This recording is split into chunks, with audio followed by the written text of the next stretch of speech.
Aujourd'hui, on crée 60 000 emplois nets par an, rien que dans la branche Syntec.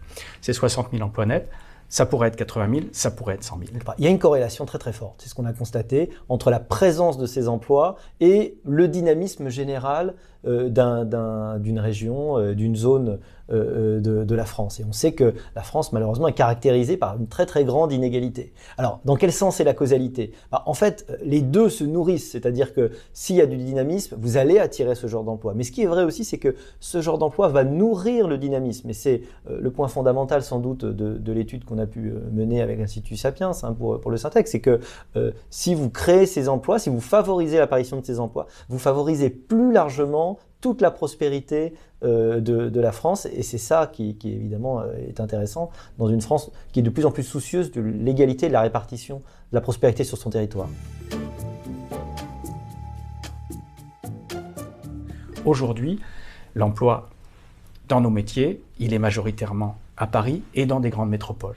Notre responsabilité, à nous, métiers de services à forte valeur ajoutée, du numérique, de l'ingénierie, du conseil, c'est de contribuer à ce que j'appellerais une forme de desserrement métropolitain qui va faire en sorte que nous allons collectivement, avec les pouvoirs publics, avec l'industrie, avec la banque, avec d'autres secteurs, créer de la richesse dans les villes moyennes, au plus près des territoires. Quand vous demandez aux cadres, beaucoup de gens ont envie de quitter évidemment la capitale et d'aller habiter dans des capitales régionales, voire dans d'autres endroits. Donc cette aspiration, elle existe. Et il y a déjà quand même un soubresaut. Alors peut-être que effectivement depuis le Covid, c'est tout récent, mais il y a une réalité traduite par les professionnels de l'immobilier de gens qui vont aller s'installer ailleurs. Et ce sur quoi on insiste dans l'étude, c'est qu'il y a des critères déterminants sur la possibilité pour ces emplois d'aller en effet là où ils aspirent.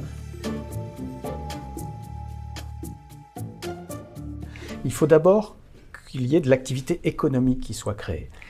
Pourquoi ? Parce qu'on voit bien qu'aujourd'hui, il y a une volonté de nos cadres 4.0 d'aller habiter dans les villes moyennes. Mais si on veut que ces villes moyennes ne soient pas des villes dortoirs d'un nouveau genre, il faut que non seulement ces cadres 4.0 y habitent, éventuellement y télétravaillent, mais qu'ils y participent à la création de richesses dans ces villes. C'est par exemple la connexion, c'est évidemment les transports, c'est l'existence d'écoles, du primaire, du secondaire, voire d'écoles bilingues pour certains types de publics qui pourraient leur permettre, et sans quoi ils ne prendront pas la décision d'y aller. Et puis c'est l'existence d'un tissu associatif fort aussi, parce que ce sont des gens qui veulent vivre dans un endroit où ils ont des relations avec leur tissu social, et ce tissu associatif, il va être déterminant aussi de ces décisions. Donc, vous voyez, il y a des conditions de possibilités qu'il faut développer, et c'est évidemment le message de notre étude. On sait bien qu'aujourd'hui, beaucoup de gens ont envie de quitter Paris, ont envie de quitter la région parisienne, même quand on a un fort pouvoir d'achat.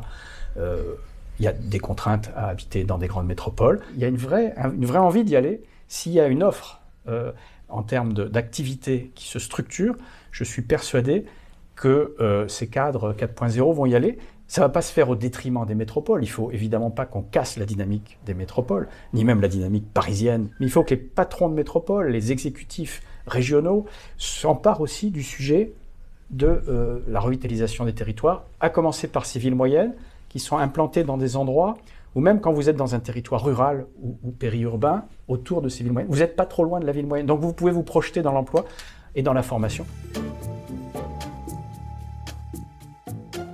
Je négocierais le fait d'aller en province, dans une ville moyenne, de m'acheter une super grande maison, parce que grosso modo, un cadre qui a un très bon salaire aujourd'hui dans ces secteurs, à Paris, il va pouvoir avoir 70-80 mètres carrés.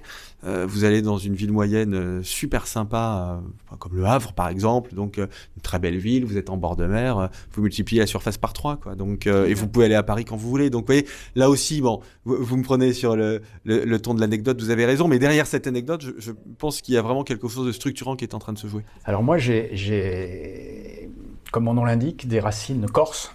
Donc j'irai volontiers une partie de l'année en Corse. Ça pourrait être pourquoi pas une possibilité si les conditions que j'ai rappelées étaient réunies. Alors moi je suis un peu partial parce que comme je suis professeur à l'université de Bordeaux, moi j'adore le Sud-Ouest, je trouve que c'est un des plus beaux endroits du monde. Le point bloquant c'est de dire mais j'y vais, j'ai l'opportunité moi d'avoir un boulot souvent, c'est est-ce que pour mon compagnon, ma compagne, ça va être aussi le cas?